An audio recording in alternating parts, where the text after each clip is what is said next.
Vamos fazer de forma bem informal, tá? Não é aula, não é exposição, nem palestra. Então é para a gente ficar bem à vontade e a coisa é simples, então pode ficar à vontade para falar, a gente vai trocar ideia, informações, perguntas, e vamos filosofar um pouquinho, aproveitar esse espaço para a gente poder filosofar, né? Ver que cada um pensa a respeito do assunto. Eu vou transmitir para vocês, é o capítulo 18, Obsessão. Esse é o antepenúltimo capítulo. Então, nós estamos quase terminando, né? O Missionários da Luz. É um tema muito conhecido, muito falado, muito importante, e todo mundo sabe um pouco sobre ele, né? Eu acho que saber muito é difícil. Então, todos nós estamos aqui na mesma situação. E iniciando, a gente é bom fazer um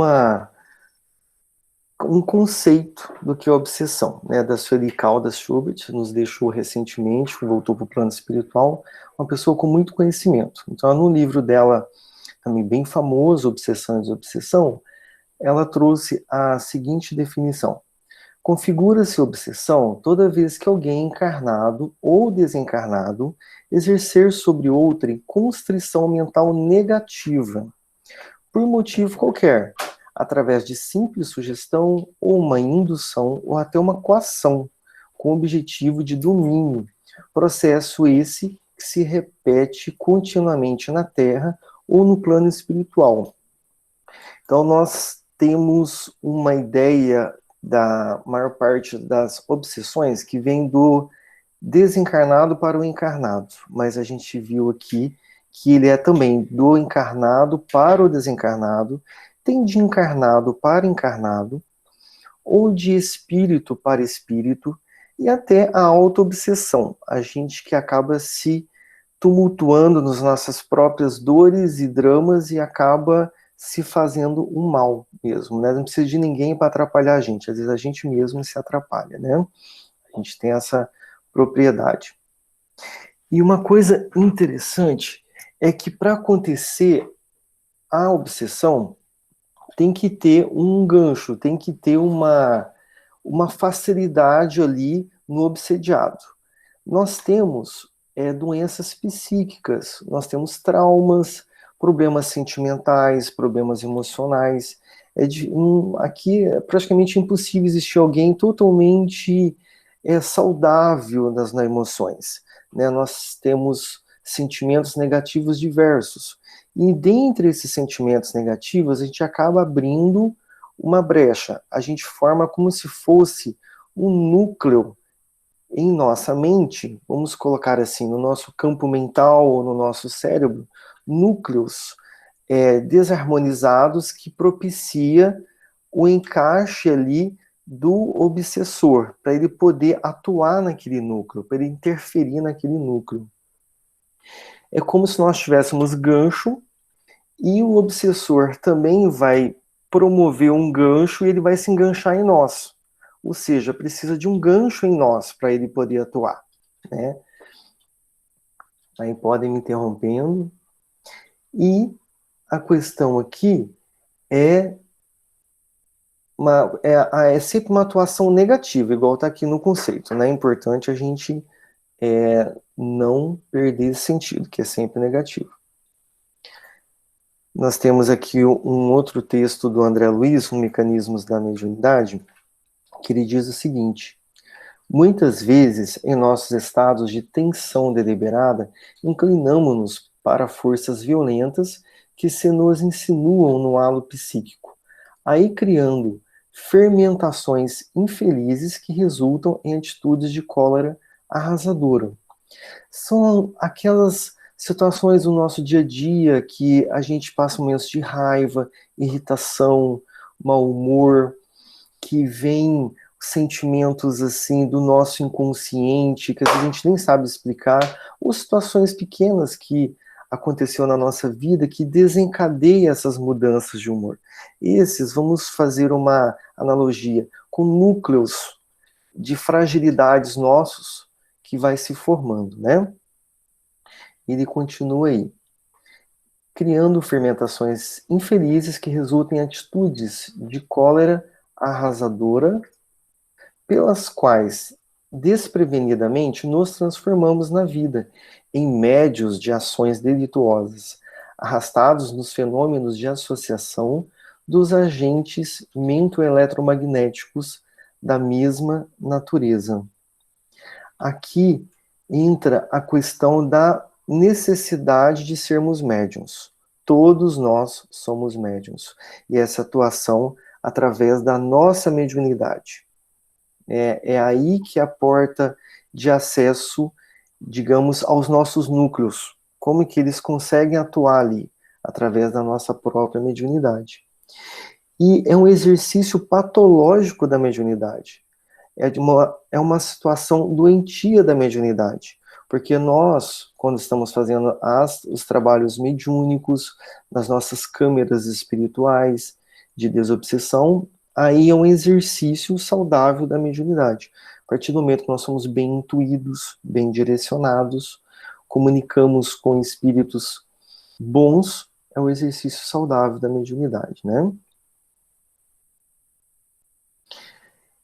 E tudo vai através de ondas eletromagnéticas. As ondas mentais do espírito com as ondas mentais do encarnado ou de encarnado com encarnado. Porque não existe distância para o pensamento.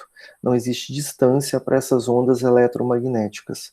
Às vezes, a obsessão pode ser a longas distâncias.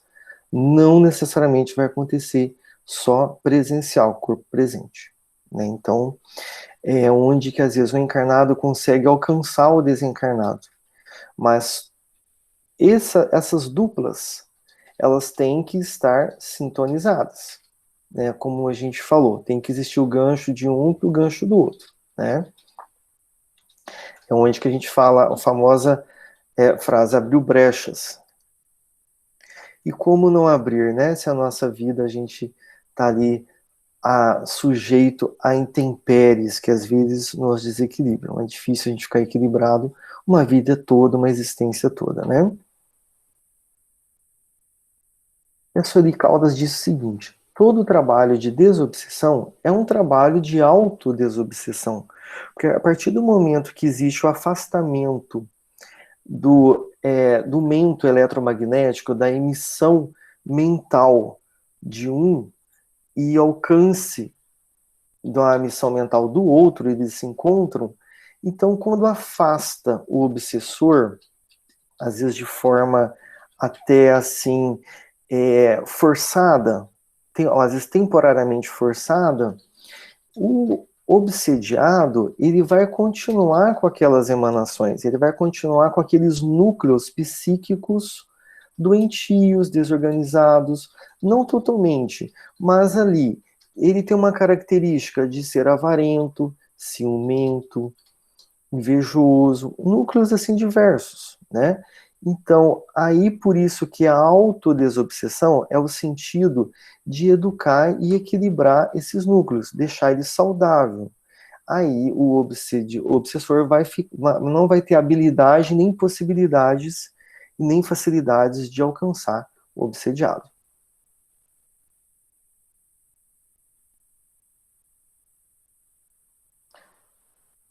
E para conhecer as coisas do mundo visível e descobrir os segredos da natureza material, Deus concedeu ao homem a vista corpórea, os sentidos e instrumentos especiais. Para penetrar no mundo invisível, Deus lhe deu a mediunidade. Essa é a ferramenta. Para a gente visualizar a longas distâncias, ou a Lua ou outros planetas, precisamos do telescópio. Para a gente ver o mundo das bactérias, precisamos do microscópio. Para ver o mundo invisível, somente através da mediunidade. Essa é a ferramenta. É uma definição interessante que Allan Kardec trouxe no Evangelho segundo o Espiritismo. Esse é o único mecanismo possível. E todos nós somos e exercemos diariamente a nossa mediunidade. Através das sensações, da sensibilidade, da intuição, tanto para um lado ruim quanto para o lado bom, né? Bom, que interessante, uma definição de saúde. pela Organização Mundial de Saúde. O que hoje ela coloca para o mundo, né? Que saúde é um estado de completo bem-estar físico, mental e social, e não apenas ausência de doenças. Antes, a Organização Mundial de Saúde, a medicina colocava que era ausência de doenças. Agora necessita de um bem-estar mental e social. Aí está a nossa situação. Nós temos saúde plena, plena e constante, nós somos oscilantes. Por isso que a gente sente certos mal-estar, dores de cabeça, dor nas costas, uma falta de energia, né, uma depressãozinha, mesmo que seja passageiro, um mal-estar digestivo, né? É aquela educação no viver, na situação física, na alimentação, no sono, no vestuário, e uma forma saudável de viver mentalmente, de sentir, de se emocionar, de visualizar o mundo, de visualizar a si próprio, de se respeitar, né? Então precisa dessa situação de saúde mental e social. É onde a gente vai fazer um link que para estar obsediado tem que estar numa situação de falta de saúde, né? Mental, social, não só físico. Você vê que é uma coisa bem exigente aqui, né? A gente está colocando os extremos, ou seja, o ideal, o perfeito. É aquela coisa que se teríamos que ser espíritos altamente elevados para conseguir estar nessa condição plena. Mas é a verdade, né? Então vamos correr atrás da situação que é a verdade, né? Demos mais um avanço nessas definições aí mesmo da medicina e a Organização Mundial de Saúde dizendo para nós. Iniciando o nosso capítulo 18. Aqui tem o André Luiz e o mentor dele, o Alexandre, indo para uma reunião de desobsessão aqui no plano físico. Essa reunião de desobsessão, um dos coordenadores do plano espiritual é o Alexandre. Então ele convidou o André Luiz para ir até lá. A gente sabe que para abrir um grupo de desobsessão é necessário ter médiums de forma educadas, com o mesmo objetivo que é a caridade, que é o bem do próximo, que é o trabalho cristão, o trabalho caridoso, para poder utilizar aquilo que nós temos gratuitamente, que é a mediunidade, né? Então, quando o plano físico, o grupo de encarnados tem esse interesse, vai fazer um convite para o plano espiritual. Só que os mentores têm que aceitar esse convite para que as coisas ocorram de forma correta e harmônica. Eles vão observar se o grupo é organizado, é atento, tem boas intenções, não que sejam perfeitos, né? Isso não está na nossa realidade, cada um com as suas falhas, mas que tenham, pelo menos, a boa vontade, a dedicação ao estudo. E valores morais mínimos. Então, a partir daí, se une no plano espiritual e no plano físico. Quanto maior a capacidade de alcance moral, a maturidade do grupo, maior a complexidade dos trabalhos possíveis de serem feitos e maior o alcance dos mentores. O Allan Kardec colocou que é necessário grupos menores. Se tem uma quantidade de médiuns muito grande, então que faça grupos menores, mas que eles sejam harmônicos. É importantíssimo a homogeneidade, os mesmos interesses, afinidades, o bem comum deles. Porque um grupo muito heterogêneo, com culturas muito diferentes, ou ideais muito diferentes, desarmoniza a estrutura do grupo, a estrutura energética do grupo, né? Então a gente sempre tenta fazer grupos fixos e homogêneos e menores. Essa é a maior eficiência, né? Então ele diz o seguinte para nós: era necessário reduzir tanto quanto possível a heterogeneidade vibratória do ambiente, o que compelia a direção da casa a limitar o número de encarnados nos serviços de benefício espiritual. Juliano, fique à vontade. Ivens, é importante essa observação que não é só uma questão do grupo de médiums. Era o grupo que estava na casa, na instituição naquela noite. Por exemplo, eles não realizam, né, não é recomendado, né, não é que não realiza, mas não é recomendado que se realize câmaras de desobsessão que vão trabalhar com nesses moldes, como o André Luiz coloca aqui, em dias de reunião pública na casa. Por quê? Porque no ambiente da casa vão ter muitas vibrações, energias, pensamentos diferentes. Então, enquanto está acontecendo uma corrente de desobsessão, aí a gente tem ali na psicosfera, né, naquele ambiente magnético, muito pensamento, muita sintonia diferente. Então, não é recomendado que se faça umas sessões de desobsessão durante ou nos mesmos dias das palestras públicas, onde a gente vai ter uma grande quantidade de pessoas ali. É mais recomendado que se faça em um dia específico, onde as pessoas são selecionadas para ir, né, no caso, os assistidos são selecionados para ir, para serem atendidos, auxiliados naquela noite, e os médiums todos, né, a corrente mediúnica, já sabe que o trabalho é um trabalho que exige muita dedicação, como a gente viu nos capítulos anteriores. Então, a minha observação, né, no que eu entendi, não era só das correntes serem harmônicas, de grupos menores, mas também que na própria instituição a gente não tem um grande fluxo de pessoas que elas podem interferir de alguma forma.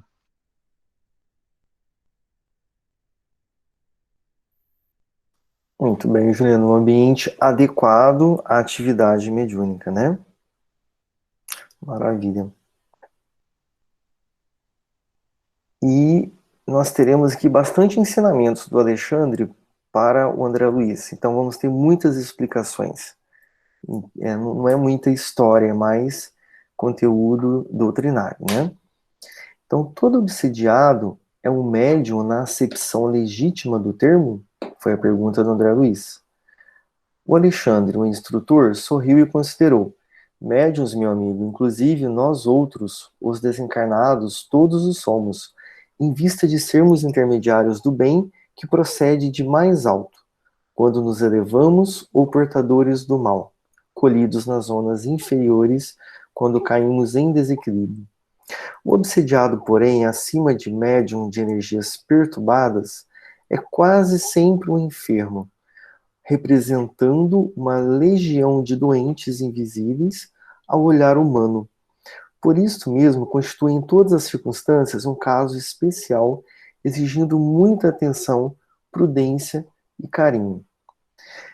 Abriu a mente aqui para nós, porque a gente acha que no plano espiritual todos os mentores se veem, todos estão em acesso. Algumas pessoas podem pensar dessa forma, e isso aqui traz uma situação que os mentores, quando eles vão se conectar com esferas mais elevadas que eles não têm uma visão direta.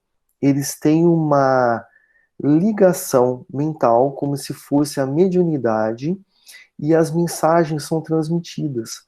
Eles sentem, eles transmitem de um para o outro dessa forma. É uma situação energética que ele dá um nome a desencarnados mediúnicos se comunicando com outros desencarnados, assim como também aqueles que estão nos planos inferiores, é, desencarnados, que se comunicam com outros também ali, né? Às vezes sem se encontrar, sem se ver, mas através dessa transmissão mental. Mas quando a gente coloca no sentido de obsessão, como ele falou, aí nós temos dois enfermos. Enfermos na própria definição da Organização Mundial de Saúde, trazendo essa correlação. E essa questão de enfermidade, a gente vê que ela também tem o mesmo sentido no plano espiritual, né, que é a falta de equilíbrio, a falta de harmonia no corpo espiritual dos desencarnados, né? Ou seja, a mediunidade para nós encarnados é como se fosse um ato de respirar, é natural. E a mediunidade para os desencarnados é como se fosse um ato de viver, é natural também. Ou seja, é mais comum do que a gente imagina, né? E o Alexandre continua a explicação dele. O generoso mentor fixou um sorriso paternal e observou: eles, por enquanto, não podem ver senão o ato presente do drama multicelular de cada um. Não ponderam que obsediado e obsessor são duas almas a chegarem de muito longe, extremamente ligadas nas perturbações que lhes são peculiares. Nossos irmãos na carne procedem acertadamente, entregando-se ao trabalho com alegria, porque de todo esforço nobre resulta um bem que fica indestrutível na esfera espiritual. No entanto, deveriam ser comedidos nas promessas de melhoras imediatas no campo físico, e de modo algum deveriam formular julgamento prematuro em cada caso, porquanto é muito difícil identificar a verdadeira vítima com a visão circunscrita do corpo terrestre. Nós temos aqui uma abertura para o nosso campo de visão, para a gente poder enxergar uma situação de um obsediado. Quando a gente vê uma história, quando a gente está numa câmera de desobsessão e vê uma cena, é simplesmente uma cena mostrando um momento, um instante. Ela não trouxe o passado da pessoa, um passado longínquo da pessoa. O todo da história não nos foi dado. Por isso que é complicado e difícil, às vezes, a casa espírita ou o dirigente falar para o obsediado que vai dar tudo certo, que ele vai ser curado, que vai melhorar. Trazer essas afirmações. Porque às vezes a gente fica super empolgado e quer alegrar a pessoa e quer levar boas notícias.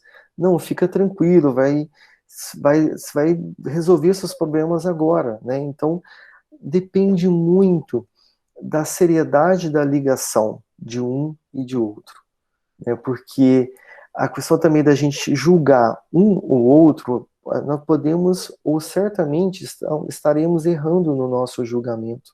A gente não deve julgar ninguém, porque a gente não tem um conhecimento amplo da história de cada um.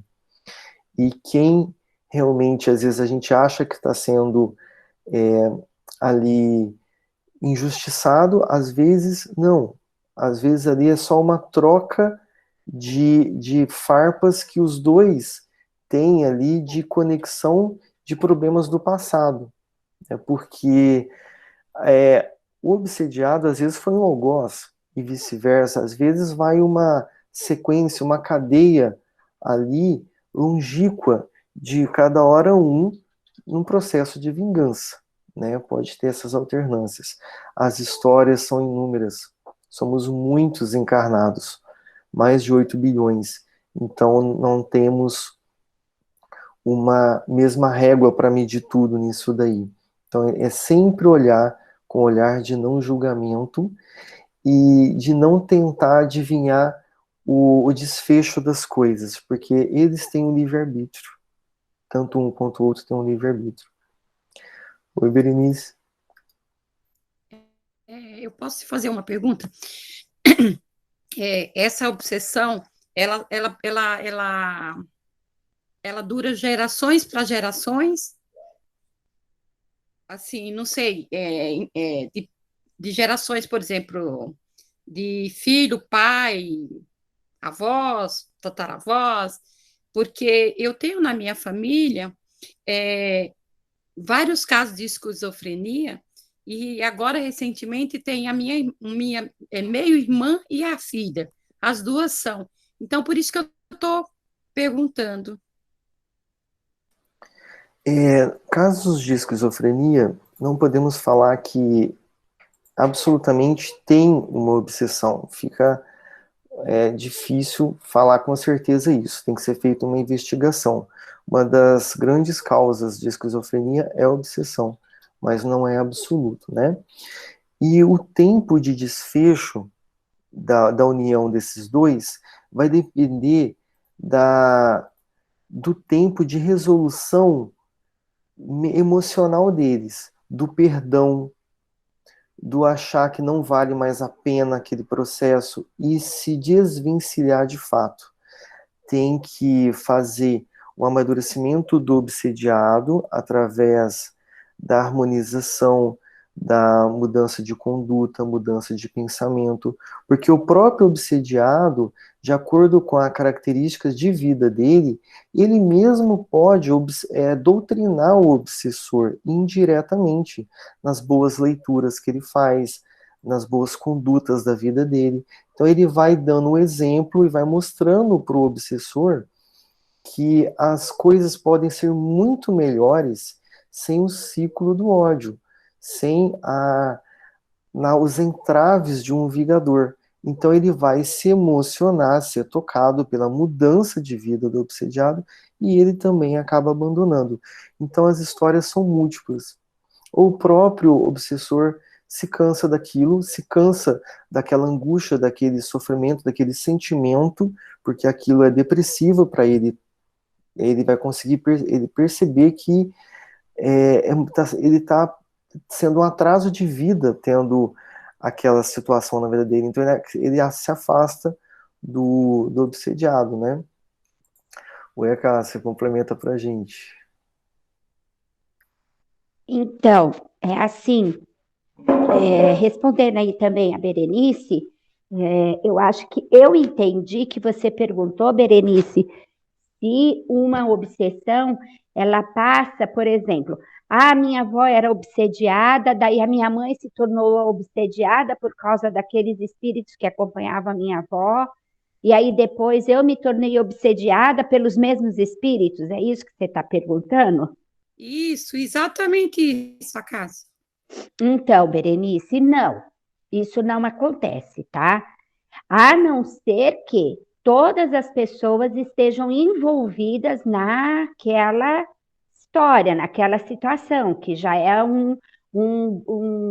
que todos esses estivessem envolvidos e já desde antigamente, desde outras existências. Mas assim, cada caso é um caso. Nós não podemos dizer que, porque com um é assim, com todos vão ser, tá?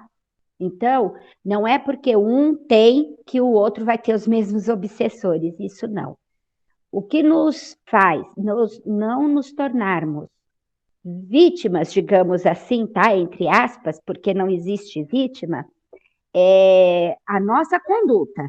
Foi o que o Ivens falou, tá? A conduta da pessoa, ela pode estar mostrando para aquele espírito que está em busca de uma mudança. Você já assistiu o filme do Divaldo Pereira Franco?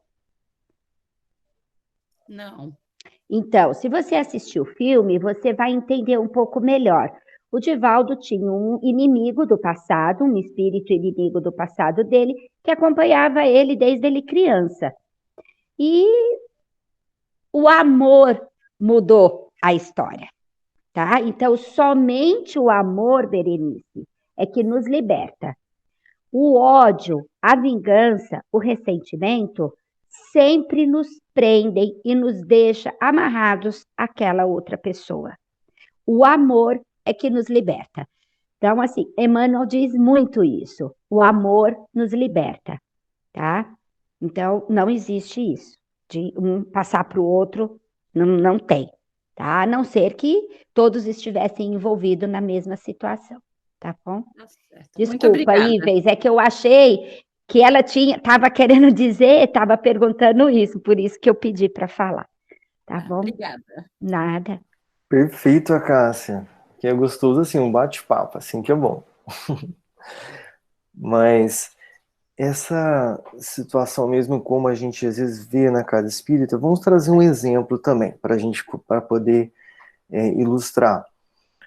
Vai que eu tiro a vida de alguém, tem alguém que me incomoda muito, e eu fui e eliminei essa pessoa. A pessoa desencarnou. Aí trouxe um processo obsessivo para mim. A pessoa o espírito ficou revoltado, com ódio, né? E está me infernizando. E está atrapalhando minha vida. Então eu vou na casa espírita e tomo um passe para me fortalecer. vou, recebo um passe, tudo, e peço uma desobsessão, e então acho que ali eu vou me distanciar dessa pessoa. Só que isso é meio que burlar a lei de causa e efeito, né? Existe a lei de Deus, a cada ação constitui uma reação contrária. Se não teve uma mudança íntima minha, um arrependimento, uma situação da minha vida voltada para a caridade, para tentar consertar os meus erros e eliminar energeticamente de mim essa situação que eu fiz, ou seja, consertar o mal com o bem. Eu não preciso consertar o mal contra o mal, mas com o bem, eu não vou conseguir me desvencilhar desse espírito, porque energeticamente nós estamos atrelados. Então, eu acho que eu vou me livrar dele aqui fisicamente, só que eu não me livro dele espiritualmente. Pelo contrário, eu piorei a situação. Então, não adianta fazer essas situações em casa espírita se eu estou altamente energeticamente ligado a esse espírito. Eu estou muito comunicante a ele, apto a ele, afim a ele, né? Aí já é um efeito contrário da resolução da obsessão.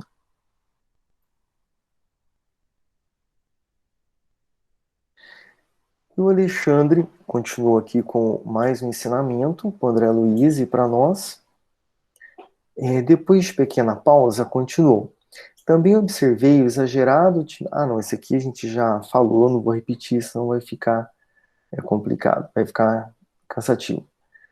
E o André Luiz perguntou para o Alexandre se o Alexandre já estava a par de todos os casos da noite que iam ser tratados. Ele disse o seguinte: dos 5 que constituirão o motivo da próxima reunião, apenas uma jovem revela possibilidades de melhoras mais ou menos rápidas. Os demais comparecerão simplesmente para socorro, evitando o agravo nas provas necessárias. Então, eles já tinham estudado os casos. Já sabia que dos 5, somente um tinha uma chance maior ou quase certa de ser resolvido. Quase certa, nunca vão falar, porque depende do livre-arbítrio. Não existe determinismo, né? Os outros já estavam complicados demais. Mas, e a dúvida? Por que essa jovem é diferente dos outros? O que a modifica dos outros, né? Aí o Alexandre respondeu: não se trata de proteção, mas de esforço próprio. O obsediado, além de enfermo, representante de outros enfermos, quase sempre é também uma criatura repleta de torturantes problemas espirituais. Se lhe falta vontade firme para a autoeducação, para a disciplina de si mesma, é quase certo que prolongará a sua condição dolorosa além da morte.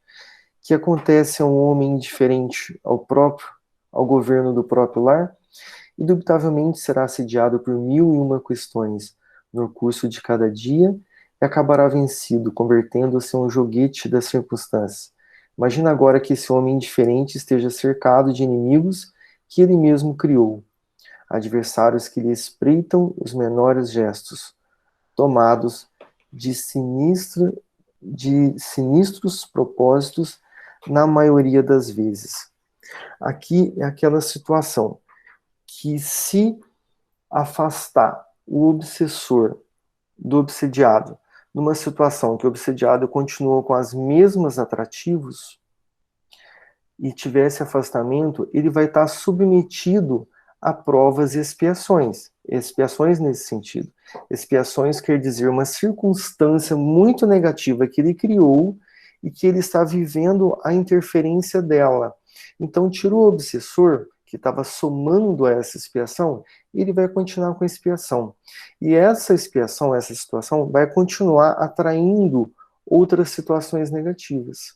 Então, é sempre uma questão das casas espíritas trazerem esse conhecimento, essa educação ao obsediado, para se resolver definitivamente a situação negativa e perturbadora na vida dele.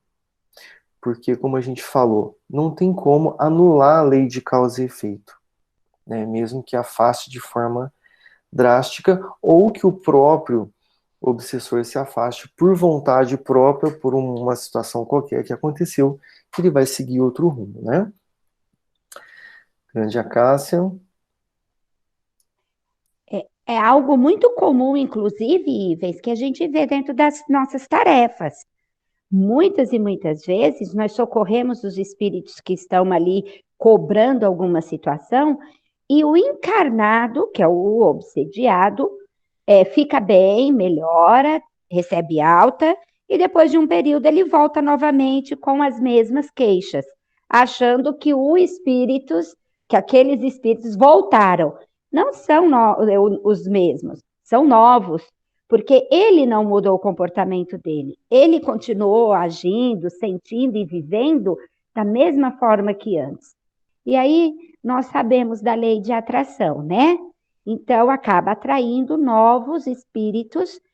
Não tem nada a ver com o passado distante dele, mas que comungam daquela mesma energia, daquela mesma vibração. E aí ele volta a passar mal, a sentir as mesmas coisas. Mas aqueles primeiros, os ditos maus da história, foram amparados e estão seguindo. Então, isso é muito comum. Infelizmente, é muito comum nas nossas tarefas. Bem dito, Acácia. Por isso que quando o obsediado e o obsessor assistem às palestras, fazem cursos, é a semeadura do bem que está sendo lançada para eles. Mas o instante da maturidade deles para poder absorver esse conhecimento e entender e sentir que a vida deles vai dar uma guinada gigante e positiva, aí está no instante da fruta estar madura, para estar pronta. E essas situações que que às vezes a gente fica até meio, puxa, eu gostaria tanto que aquela pessoa mudasse, ou um familiar nosso, ou um amigo nosso, ou uma pessoa muito querida que a gente criou assim uma afinidade na casa espírita, mas é respeitar o momento harmoniosamente, né? Saber que a sementeira está lá, que a parte foi feita e a cada um o que é de cada um e no seu instante. Você levantou de novo a mão, Cássio? Levantei, Ives, tá. Hoje eu estou muito falante, né? Que bom. Desculpa aí. Que bom. É que eu ia falar o seguinte, é que às vezes algumas pessoas, eu já ouvi muito isso no atendimento fraterno, dizer assim, eu relutei muito para poder vir aqui na casa espírita, porque eu sei que depois que a gente começa a mexer com os espíritos, eles nos cobrem e não deixa mais a gente parar de lidar com eles, né? Porque se a gente se afasta, nossa, as coisas acontecem tudo de ruim para a gente poder voltar. E na realidade, assim, a gente dá risada, né, pela ingenuidade, a falta de conhecimento da pessoa.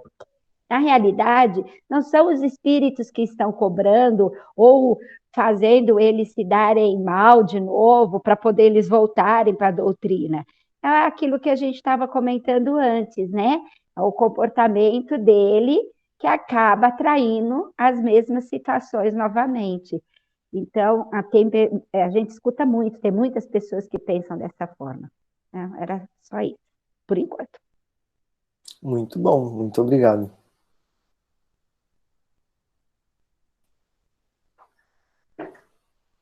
E então, dos 5 que iam ser tratados naquela noite, tinha a jovem, que ela tinha a possibilidade maior de conseguir se desvencilhar daquela situação obsessiva. Tinha uma senhora e um cavalheiro que estavam ali também, mas numa atitude muito agitada, e tinha 2 irmãos, que ele até colocou numa situação assim, parecia de demência, né, de imbecilizados. E então, continuando, a jovem que me referi está procurando a restauração de forças psíquicas por si mesma. Tem lutado incessantemente contra as investidas de entidades malignas, mobilizando todos os recursos que dispõe no campo da prece, do autodomínio e da meditação. Não está esperando o milagre da cura sem esforço, e não obstante terrivelmente perseguida por seres inferiores, vem aproveitando toda espécie de ajuda que os amigos de nosso plano projetam em seu círculo pessoal. Ela com certeza assistiu e ouviu conselhos que a fez amadurecer, que a fez a mudar de atitude mental.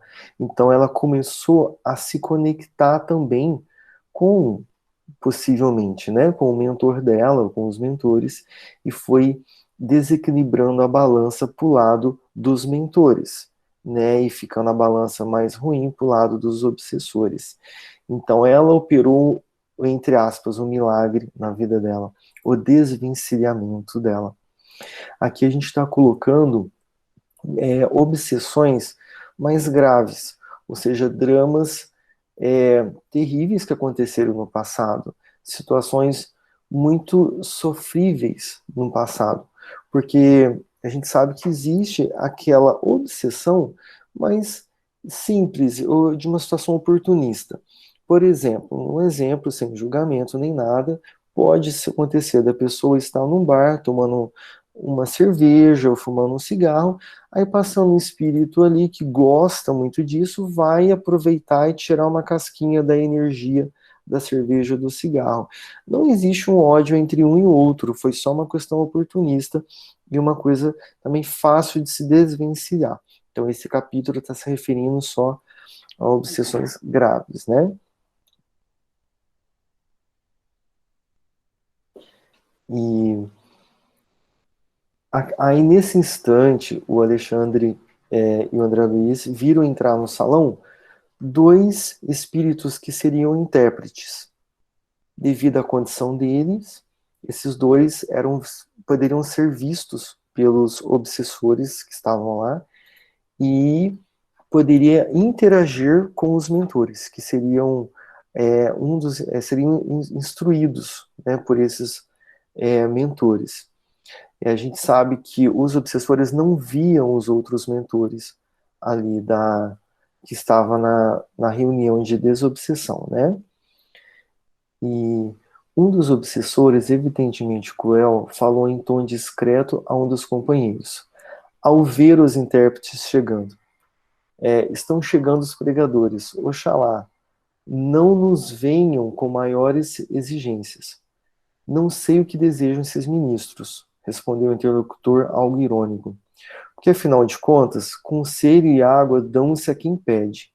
Parece-me que convidaram os da mesa a cansar-nos, até o esquecimento de nossos propósitos, de fazer justiça pelas próprias mãos. Palavras o vento leva, aduziu o outro. Então você vê que é uma situação que já estava acontecendo já há algum tempo, porque esses intérpretes já eram conhecidos dos obsessores. E eles não tinham a menor intenção de ouvir ou de, no caso, seguir os conselhos dos intérpretes.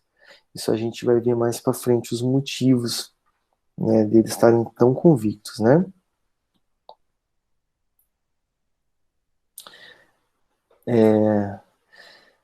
Aí começou com o caso da obsessora, que é uma mulher que ela estava ligada, no caso, a um homem, né? Estava ligada a um homem, e aí o intérprete aconselhou que ela deveria perdoar, que ela deveria abandonar aquela situação, mas a mulher respondeu para ele o seguinte: é quase impossível, respondeu a interpelada. Este homem afrontou o meu ideal de mulher, lançou-me a corrupção, escarneceu de minha sorte, transformou-me o destino em corrente de males. Não será justo que pague agora? Não apregoam que o Pai é justo? Eu não vejo, porém, o Pai, e preciso fazer justiça usando minhas próprias forças.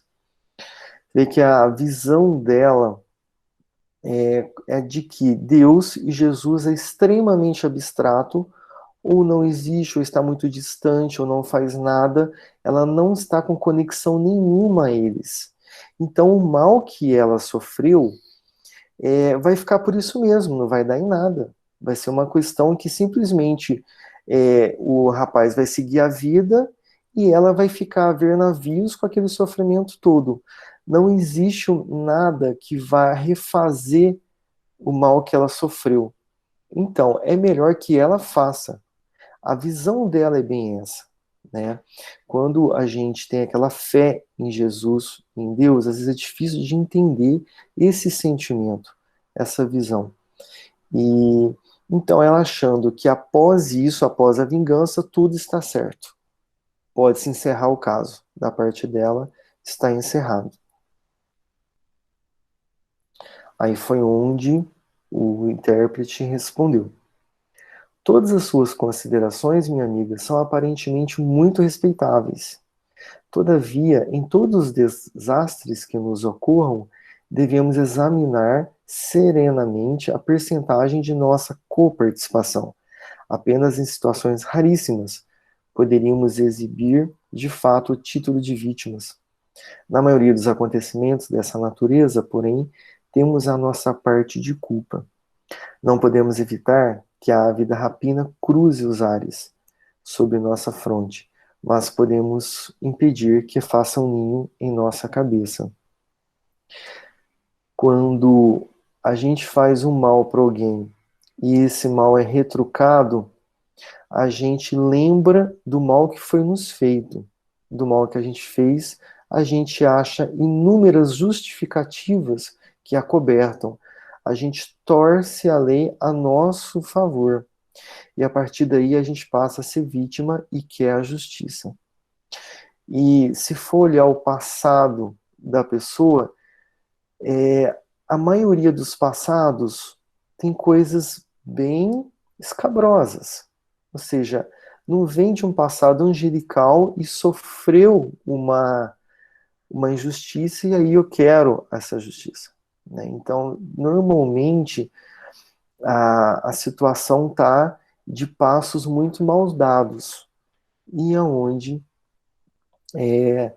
tem essas conexões. Né? Como a gente vê o mal passando por nós, como a árvore de rapina, tudo bem, o mal passou e foi. Quando a gente deixa o mal em nós, é onde a gente se torna adoecido emocionalmente. É o não deixar ir o problema, ficar naquele monodeísmo e grudar naquela cena, e esquecer o restante do filme. Inclusive, cenas bonitas que podem ser acontecidas no futuro. A gente não liga mais para o futuro nesse sentido, mas o monodeísmo de uma falsa justiça, vingança, né? Que na verdade é uma vingança.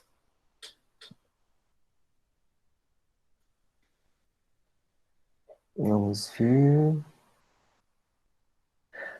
Aí ela respondeu para o intérprete: suas palavras são filhas da pregação religiosa, mas eu estou à procura da justiça. Ou seja, qual seria essa visão de religiosa que ela colocou?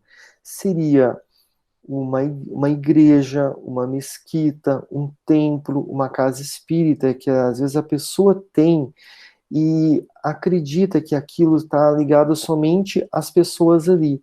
Uma questão horizontal. Não tem aquela conexão com Deus. Ou seja, é o que o outro está falando e aquilo pode ser da cabeça dele, aquilo não deve ser uma verdade, aquilo deve ser uma imaginação, um pregador da boca para fora. Então, nada daquilo é levado em consideração ou tem peso. E continua, com riso irônico, terminava: aliás, da justiça apregoada por Jesus. Ela lembrou de Jesus agora. O missionário não se exaltou ante o sarcasmo do gesto que acompanhou a observação ingrata. Ela não deu muita atenção ao que ela conheceu de Jesus e, inclusive, mostrou não conhecer muito bem.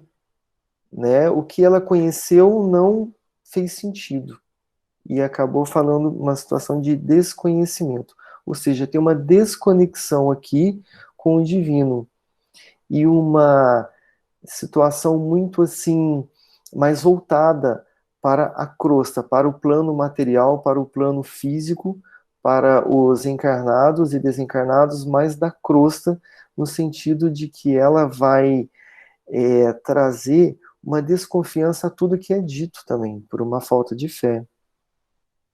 Oi, a Cássia? E vê se eu estiver atrapalhando, você me fala, tá? De jeito Mas assim, nenhum. É bom que nessa não fica parte parecendo aí, mal. obrigada. Nessa parte aí, eu também entendi que ela quis dizer que as palavras dele eram muito semelhantes às palavras que os religiosos usam nos templos. Por exemplo, na homilia que o padre fala, né, no sermão do padre, no sermão dos pastores, que ela achou que as palavras dele eram, tipo, iguais às deles, sabe? E que tudo aquilo ali não tinha um resultado satisfatório, pelo menos não para ela, que aquilo ali era tudo papo de religiosidade, sabe? Desse religiosismo que existe. E que, de fato, a justiça não acontecia. Que aquela justiça que que os religiosos pregam de Jesus, que não acontecia. Então, que por isso que ela ia fazer a justiça pelos próprios atos dela, pelas próprias mãos, né? E aí o desobsessora, não, o doutrinador ali, né? Ele não se exaltou e aí você continua. Então eu entendi, foi isso. A minha interpretação foi essa, de que ela estava se referindo que as palavras dele eram iguais às dos religiosos dentro dos templos, seja de qual for a religião, né? É isso. Foi essa a minha interpretação. Eu também acho. Ô Douglas, fique à vontade. Eu queria fazer só um adendo ao que a Cássia colocou. Na verdade, quando as pessoas não acreditam na multiplicidade das vidas, na eternidade do espírito, como a doutrina dos espíritos prega, porque os católicos, por exemplo, os evangélicos acreditam na eternidade, mas acreditam numa eternidade contemplativa, ou uma eternidade não meritória, enfim, uma coisa que não tem muito sentido nem lógica, mas eles acreditam porque não estão preparados para acreditar. Então, quando você olha a vida sob esse prisma, não há justiça na pregação religiosa, porque é como a Cássia disse, os padres pregam, e para aqueles que não veem de uma forma diferente, acham que é tudo falácia. Até ela afirma lá, fez inclusive uma ironia, né? A justiça pregada por Jesus, como alguém diz. Jesus falou, mas nada do que ele falou acontece. Então, esse, na verdade, é o perfil das pessoas que desencarnam ou que ainda vivem na Terra sem ter a conexão com Deus, como você mencionou, Ives. É uma desconexão que faz com que as pessoas façam a justiça pelas próprias mãos, é o que justificam, digamos assim, os nossos criminosos, os que às vezes têm dificuldade na vida, têm miserabilidade na sua vida, e resolvem conquistar os seus pretensos direitos à mão armada, atirando dos outros o que eles acham que lhes seria devido também, e vai por aí afora, né? Obrigado, é isso aí. Perfeito, exatamente isso, Douglas. Porque tem aquela situação que a lei de Deus, quando está na mente e no coração, ela é imutável e ela vai ser plena. A lei dos homens está na mente, porque ela vai sofrendo atualizações, vai sofrendo mudanças, né? Então, aí as pessoas, às vezes, quando não tem essa conexão divina, acham que tudo vai ficar como está e pronto. E aquele remoer não vai se dissolver, né? Vamos ver se dá para ter mais um aqui, slide, pelo nosso tempo. Aí o intérprete diz o seguinte: a justiça, quantos crimes se praticam no mundo em seu nome, quantos homens e mulheres que, em procurando fazer justiça sobre si mesmos, nada mais fazem que incentivar a tirania do eu. Refere-se a irmã ao Divino Mestre. Que espécie de justiça reclamou o Senhor para ele quando vergava sobre a cruz? Né, que ele pregou a justiça a vida o tempo todo ali, né, dele, da atuação dele. E, inclusive, o exemplo de que ele mostrou que a justiça de Deus é que tem que ser respeitada. Foi onde ele evidenciou que a justiça do homem falha. Então vamos trazer esse diferencial para as duas. Né? No próprio Calvário ele fez isso. Estou sendo crucificado e ficou bem claro que injustamente. Mas perante Deus tudo estava certo, no sentido de que a justiça plena é a do perdão. Então é isso, gente. Eu acho que eu não vou passar para o próximo para não atrasar. E se alguém quiser trazer mais alguma situação aí para nós.